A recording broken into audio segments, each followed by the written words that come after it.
కేదార్నాథ్ శివుడి దర్శనం అయింది. What a magical feeling. ఇక్కడ చాలా మంది depends on who you talk to. శివుడు పార్వతి మీద కూర్చున్నట్టు. You can see the triangle in that big లింగం.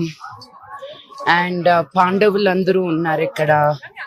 సో ద స్టోరీ గోస్, పాండవులు కురుక్షేత్రం అయిపోయిన తర్వాత శివుడి దగ్గర దే సెడ్ పాడన్ తీసుకునేదానికి, క్షమాపణ కోరేదానికి వస్తుంటే శివుడు did not want to forgive them. So ఆయన కేదార్నాథ్కి వస్తే ఆయన వెనకాలే పాండవులు వచ్చారంట.